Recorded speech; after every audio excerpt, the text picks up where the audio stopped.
Hello! In this lesson, you will learn all about direct and indirect speech. We will look at converting the three main types of sentences, statements, questions, and commands from direct to indirect speech.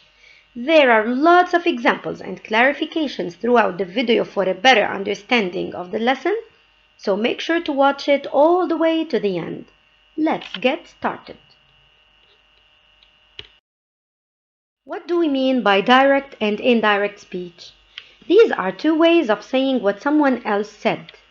For example, last weekend, my friends and I were planning to watch a movie, but one friend, Jane, couldn't join us. Jane said, "I have a dental appointment this evening." This means that she had to go to the dentist, so she couldn't come with us. Now here, I'm repeating Jane's words exactly or directly without making any changes. This is what we call direct speech. So direct speech is the actual speech quoted by the speaker. But we don't always repeat the other person's words exactly or directly because the words are not important, the message is important. So we can say it like this instead. Jane said that she had a dental appointment that evening. This form is called indirect or reported speech. So indirect or reported speech is the speaker's speech reported by another person. Now I want you to notice the differences between the direct and indirect speech. When we write direct speech, the direct words of the speaker are placed between quotation marks preceded by a comma. For example, I understood that there has been a fall in the unemployment figures during the 6 months, the Prime Minister said.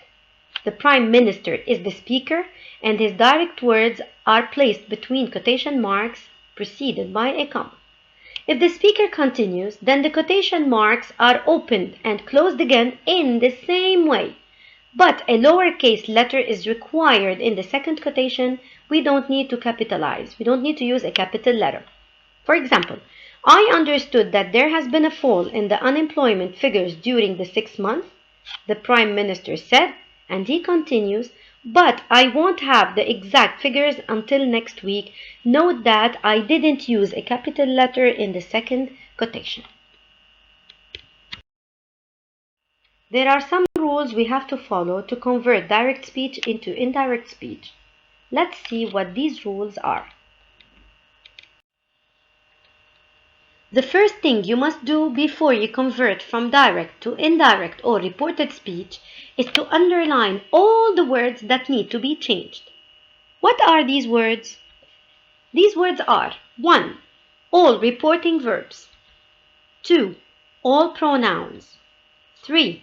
Some adverbs of time and place as well as some other words.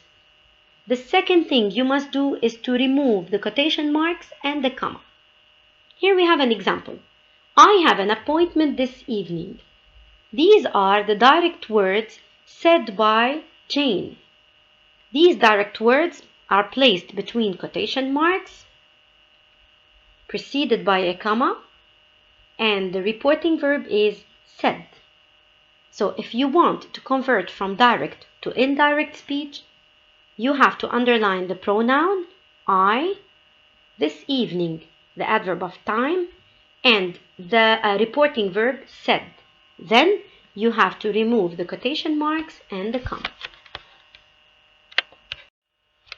When Jane said, I have an appointment this evening, her words were in the present. But when we report her words, we have to change them to the past tense. This is called backshifting the tense. And backshifting the verb tense happens when the reporting verb is in the past tense. Look at this example. I am exhausted, Jim said. Am is the verb, it's in the present simple tense. When I convert the sentence into the indirect speech, I change the present simple tense to the past simple tense.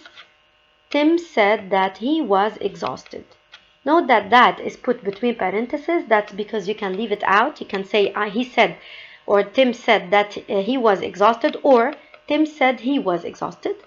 And note that the pronoun I in the direct speech has become he in the indirect speech. That's because he refers to Tim. So Tim said that he was exhausted. I am studying. Am studying is in the present continuous. And if I want to change the sentence to the reported speech, the present continuous changes to the past continuous. She said or she told me that she was studying. I loved the concert. Loved is in the past simple. In the reported speech, the past simple changes to the past perfect. He told me that he had loved the concert. I have never been to Rome. Have been is in the present perfect. When I convert the sentence to the reported speech, the present perfect changes to the past perfect. She said that she had never been to Rome. I will help you. Will changes to would. He said that he would help me. I has become he. And you has become me. He would help me. You must pay attention. This is a command. Must changes to had to. And as it's a command, this means that she's talking to me or he is talking to me. So she told me that I had to pay attention because I'm the one who had to pay attention. You can stay with me. Can changes to could. She said that I could stay with her. I may arrive late. May changes to might. He told me that he might arrive late and I should help Tom. Could, might, should don't change. She said that she should help Tom. Why don't you have to change should, would, could, ought, and might to the perfect in the reported speech? That's because changing them completely alters or changes the meaning. For example, he said, I could take the matter up with my boss. Could take shows a possible future. When you change the sentence to the reported speech without changing could to the perfect tense, you don't change the meaning of the sentence. He said that he could take the matter up with his boss. But when you change could to the perfect tense, he said he could have taken the matter up with his boss. Could have taken, which was a possible future in the direct speech, has become possible but not done in the reported speech. This means that the original meaning of the sentence was changed, and this is wrong. When we convert a sentence from the direct to the indirect speech, we change the verb tense as well as the pronouns. I becomes he or she. We becomes they. You becomes he, she, or they. My becomes his or her. Our becomes their. Your becomes his, her, or their. Me becomes him or her. Us becomes their. You becomes him, her, or them. Mine becomes his or hers. Ours becomes theirs. Yours becomes his, hers, or theirs. It all depends on the meaning of the sentence and the nouns to which the pronouns refer. We also change adverbs of time and place and some other words. Here becomes there, this becomes that, these becomes those, now becomes then, today becomes that day, this week becomes that week, yesterday becomes the day before.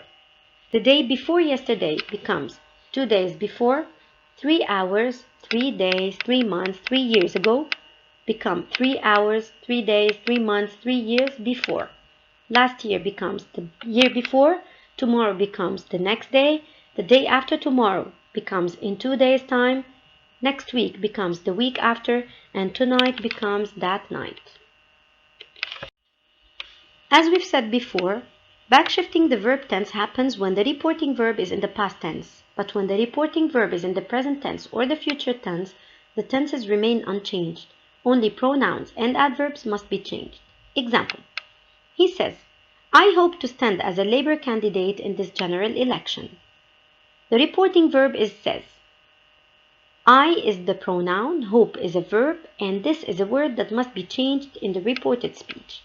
Because the reporting verb is in the simple present tense, I don't have to change the tense of the verb. I hope becomes he hopes. I only change the pronoun. I should change to he because it refers to he, and this changes to that. If the reporting verb is in the past tense, the tenses in the indirect speech change to their equivalent past tenses. Refer to the chart in slide number 7. For example, the Queen will open Parliament tomorrow, Mr. Brown said. Said is the reporting verb and it's in the past tense. This means that when converting this sentence to the indirect speech, I have to backshift the verb tense.